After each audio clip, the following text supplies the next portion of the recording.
নমস্কার বন্ধুরা, কেমন আছেন সবাই? আশা করি সবাই খুব ভালো আছেন। আমি সর্বাণী।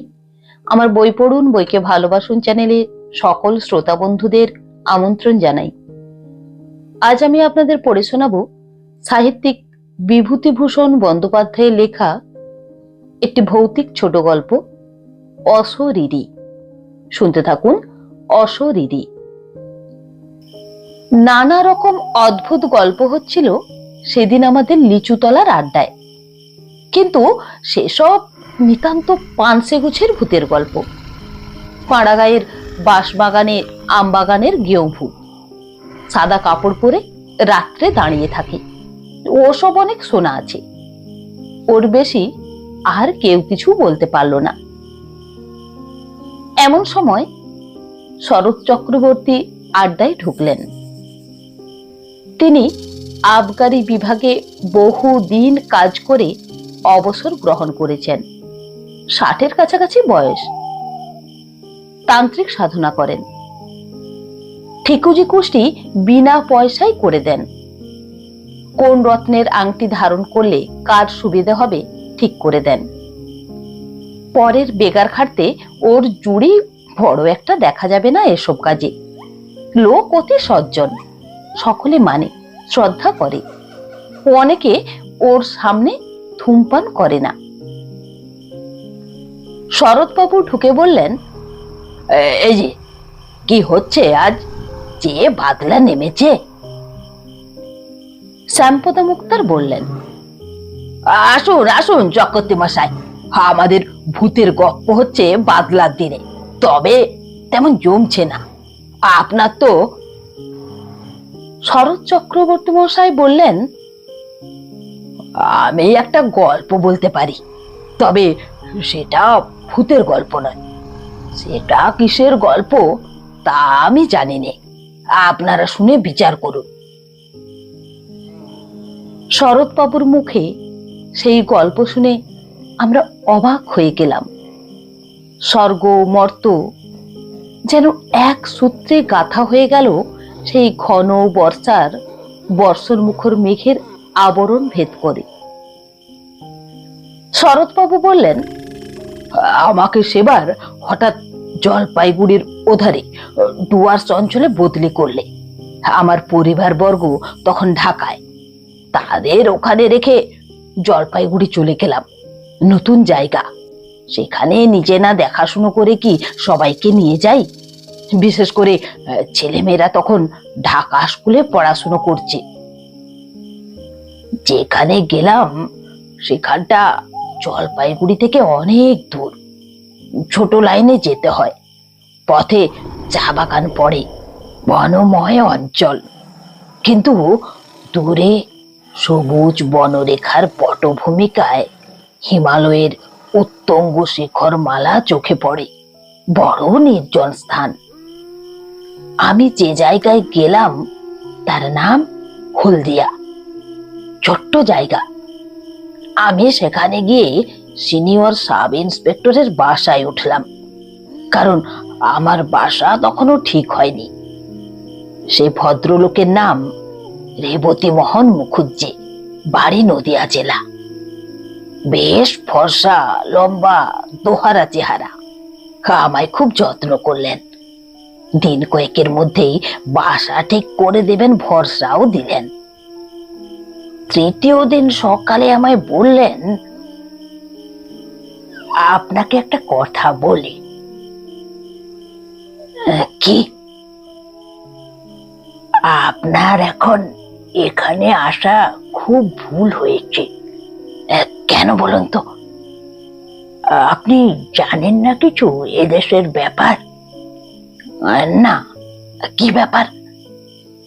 এই বর্ষাকালে এখানে ভয়ানক ব্ল্যাক ওয়াটার জ্বর হচ্ছে চারিধারে। আপনি নতুন লোক, আপনার তো খুবই জ্বর হওয়ার সম্ভাবনা বিদ্যমান। একবার জ্বর হলেই ব্ল্যাক ওয়াটার জ্বর দেখা দেবে, তখন জীবন নিয়ে টানাটানি পড়ে যাবে। সেই রকম এদেশের কাণ্ড। তবে আপনারা আছেন কি করে? সে কথা আর বলে লাভ নেই। ইচ্ছে করে নেই, আজকে পরে পেটের দায়ে। চাকরি ছেড়ে এ বয়সে যাবো কোথায়, খাবো কি? আমার দুটি মেয়ে পরপর মারা গিয়েছে ব্ল্যাক ওয়াটার ফিভারে, তবুও বদলে পেলাম না। কি করি বলুন শরৎ বাবু? তবেই তো, একটু সাবধানে থাকলেই হবে। জলটা গরম না করে খাবেন না বাইরে গিয়ে। ব্ল্যাক ওয়াটার ফিভার হলেই কি মানুষ মারা যায়? ভালো চিকিৎসা না হলে বাঁচার সম্ভাবনা খুবই কম। বিশেষ করে এই বর্ষাকালে যারা নতুন আসেন তাদের ধরলে বাঁচানো খুব কঠিন হয়ে পড়ে। আমি এরকম দুটো কেস দেখেছি, দুটোই মারা গেল। শুনে মনে ভয় হলো, কিন্তু সাবধান হয়েই বা কি করব? বিদেশে বেরিয়ে কতদূর সাবধান হয় বা চলে? যা থাকে কপালে ভেবে কাজ আরম্ভ করে দিলাম। 10-12 মাইল দূরে দূরে গাঁজার দোকান, মদের দোকান তদারক করে বেড়াতাম। খুব ভালোই লাগছিল। বর্ষার সবুজ অভিযান শুরু হয়েছে বনে বনে। কত রকমের ফুল ফোটে, কত ধরনের পাখির ডাকে। দূরে হিমালয়ের তুষার বৃত্ত কি একটা শৃঙ্গ একদিন দেখা গেল। মিছরির পাহাড়ের মতো ঝকঝক করছে সকালের সূর্য কিরণে। তবে রোদ বড় একটা উঠতে ইদানিং আর বড় দেখা যেত না। ইতিমধ্যে রেবতী বাবুর চেষ্টায় ভালো একটা বাসা পাওয়া গেল। উঁচু কাঠের খুঁটির ওপর কাঠের তক্তা বসিয়ে তার উপর বাংলো ধরনের ঘর করা হয়েছে। কাঠের মেঝে বেশ শুকনো খটখটে, ঘরটা বেশ বড়, আলো হাওয়া বেশ আসে। মনের ভয় ক্রমে কেটে গেল।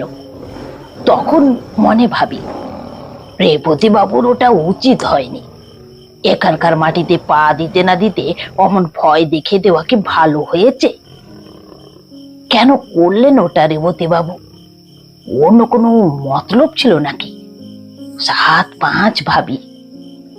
এখানে আমার এক ব্রাহ্মণ আরদালে জুটলো, নাম দিগম্বর পাণ্ডে। লোকটা অনেক দিন সেখানে আছে, রান্নাও করতো খুব ভালো। সে হাট বাজার রান্না বান্না সবই করত, কোনো অসুবিধা ছিল না। একটা চা বাগানের পাশে ছোট্ট বাজার।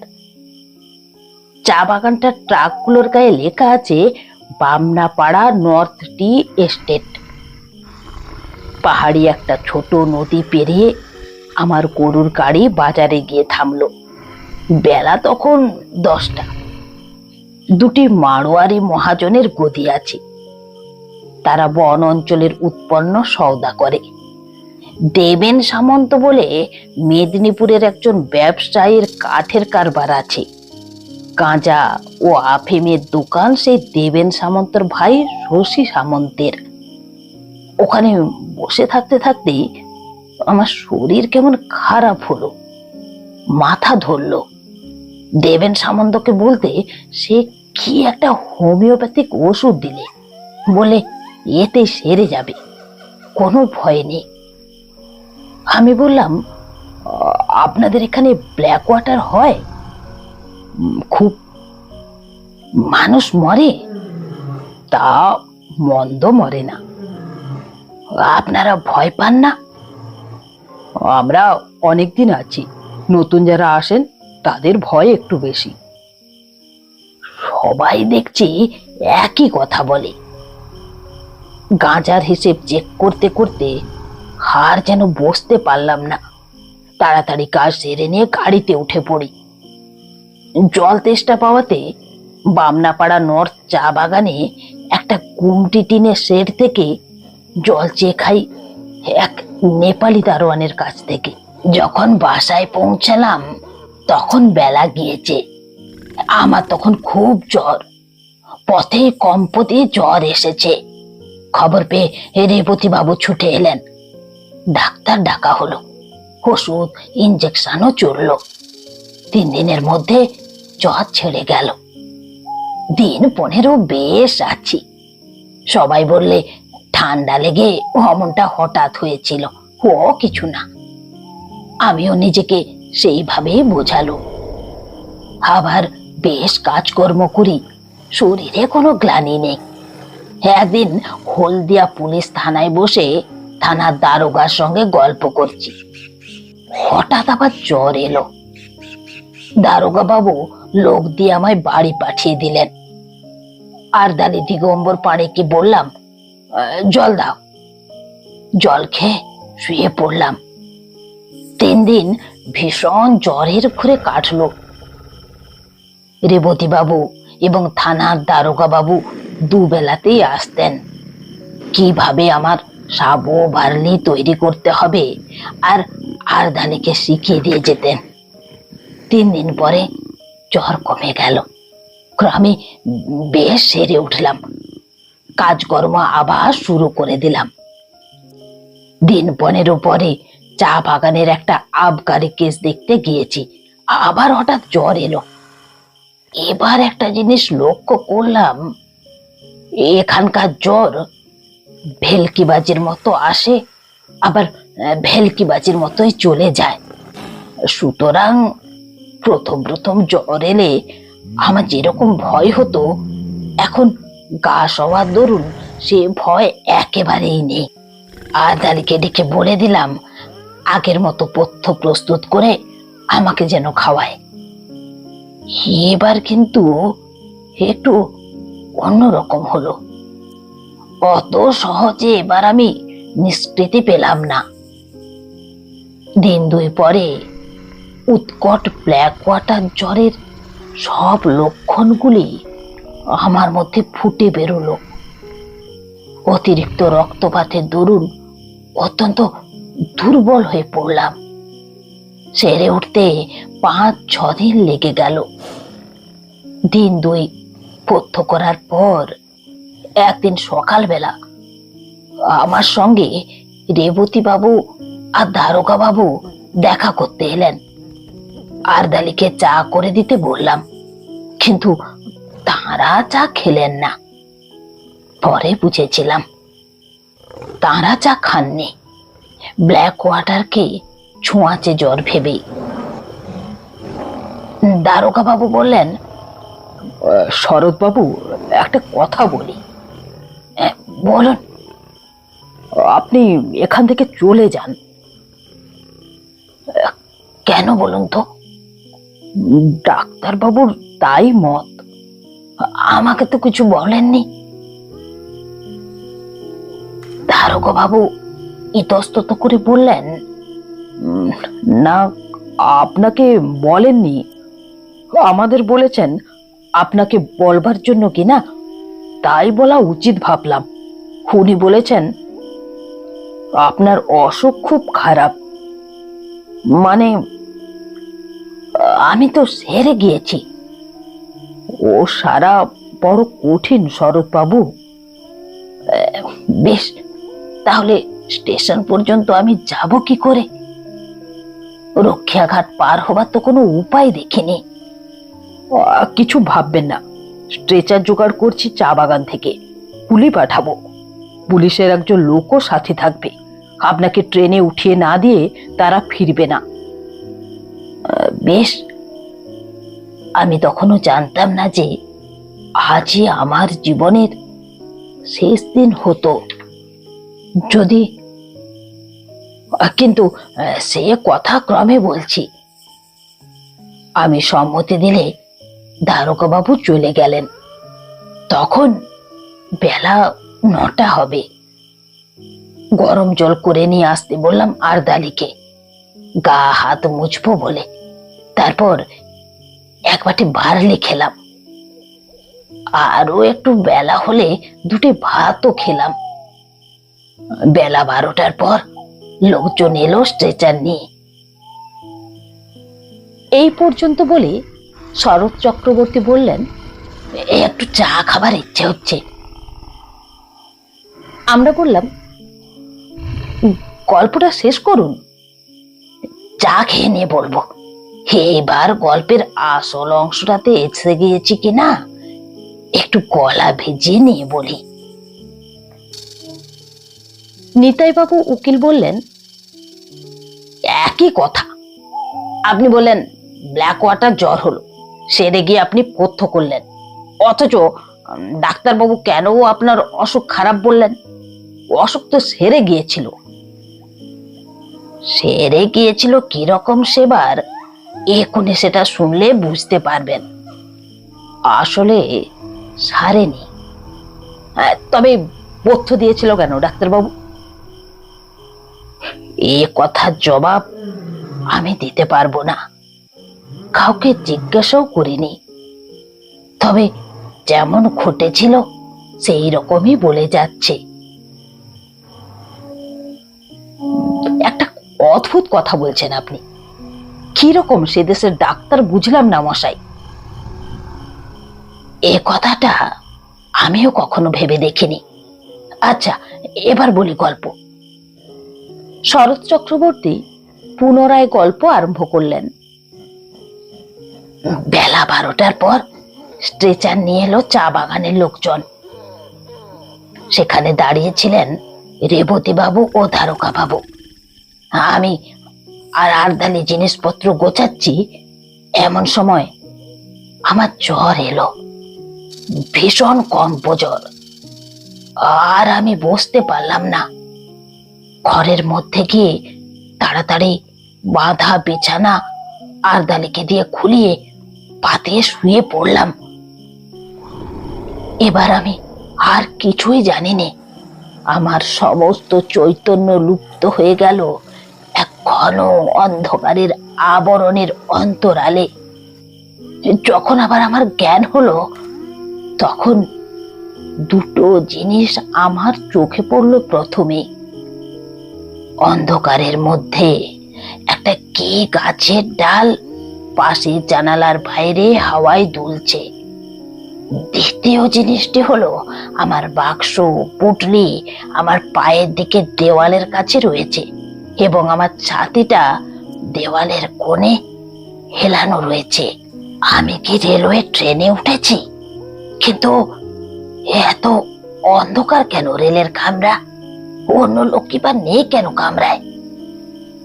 তারপর আস্তে আস্তে আমার মনের আকাশ মেঘ মুক্ত হয়ে আসতে লাগলো।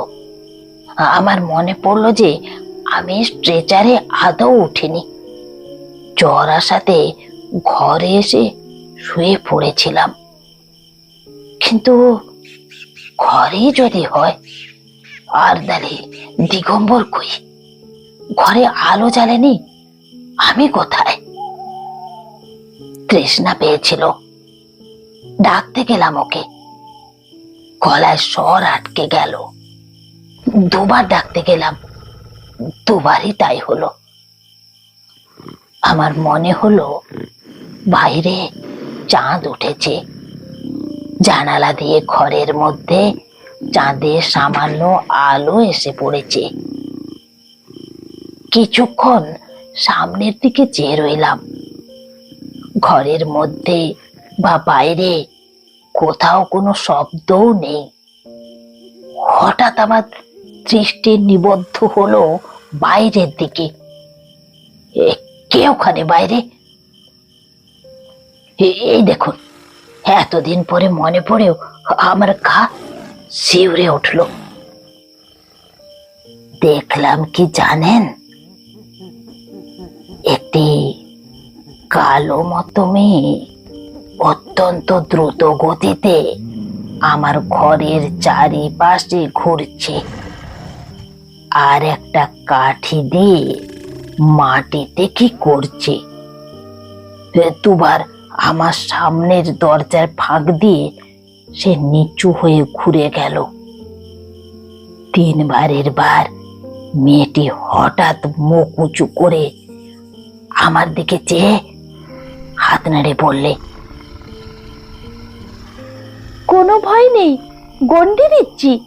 আজ রাত্রে কেউ গন্ডির মধ্যে আসতে পারবে না, ঘুমো।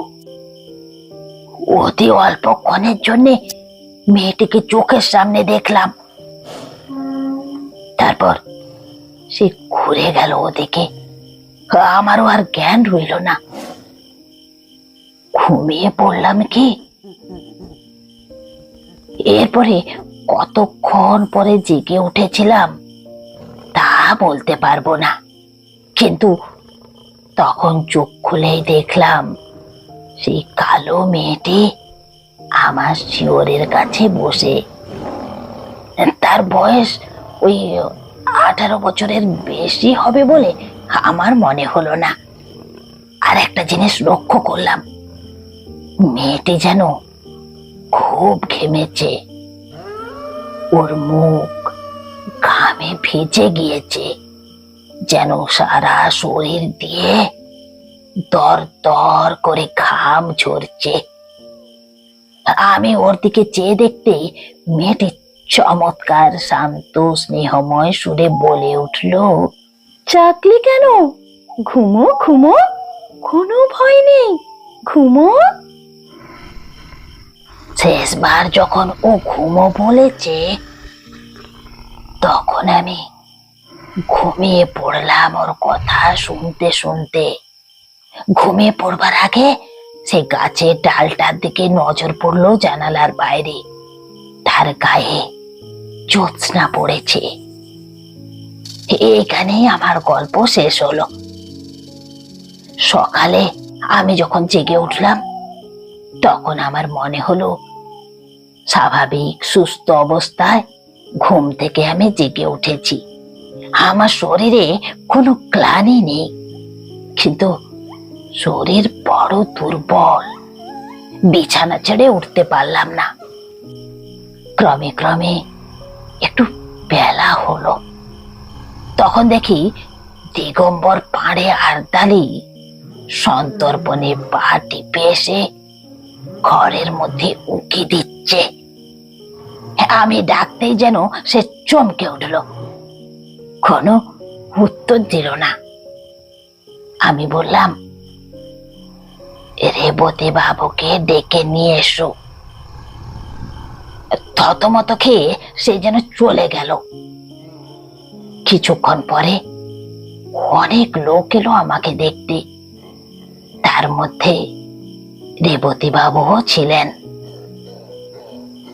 রেবতী বাবু বললেন, কেমন আছেন শরৎ বাবু? ভালো, আমি কিছু খাবো। তখনই রেবতী বাবু বাইরে গিয়ে কাকে কি বললেন। খানিক পরে এক বাটি বার্লি এলো আমার জন্যে। বার্লি খেয়ে শরীরে বল পেলাম। ডাক্তার এসে পরীক্ষা করে বললেন জ্বর ছেড়ে গিয়েছে। এর দিন 2 পরে আমি সম্পূর্ণ নিরোগ হয়ে উঠলাম, পথ্য করলাম। তখন ক্রমে ক্রমে শুনলাম সেই ভীষণ রাত্রে আমাকে মুমূর্ষ মনে করে সবাই আমাকে ছেড়ে চলে গিয়েছিল একা ফেলে। ডাক্তারবাবু বলেছিলেন রাত কাটবে না, এমনকি নাকি সকালে আমার সৎকারের জন্য কে কে যাবে, কোথায় কাঠ পাওয়া যাবে, এসব বন্দোবস্ত ঠিক হয়ে গিয়েছিল। সকালে লোক পাঠিয়ে আমার পরিবার বর্গকে টেলিগ্রামে আমার মৃত্যু সংবাদ জানানোর জন্য থানা থেকে একজন কনস্টেবল পাঠাবেন। তারকাবাবু তাও ঠিক করে রেখেছিলেন।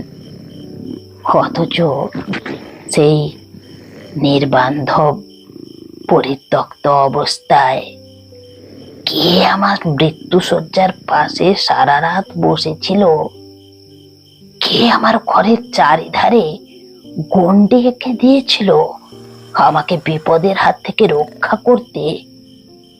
সবাই পরিত্যাগ করলেও কে আমাকে সেই অসহায় অবস্থার মধ্যে পাহারা দিয়েছিল, এসব প্রশ্নের কোনো জবাবই আমি দিতে পারবো না। যদি আপনারা বলেন সবটাই জ্বরের ঘোরে স্বপ্ন দেখেছি, তারও কোনো প্রতিবাদ আমি করতে চাই না। স্বপ্ন যদি হয় বড় মধুর, বড় উন্নত ধরনের উদার স্বপ্ন দেখেছিল আমার মুমূর্ষ মন। সে স্বপ্নের ঘোর আমার সারা জীবন চোখে রইল মাখা। মস্ত বড় একটা আশার বাণী দিয়ে গেল প্রাণে। শরৎ চক্রবর্তী চুপ করলেন। মনে হলো তার চোখে যেন জল চকচক করছে।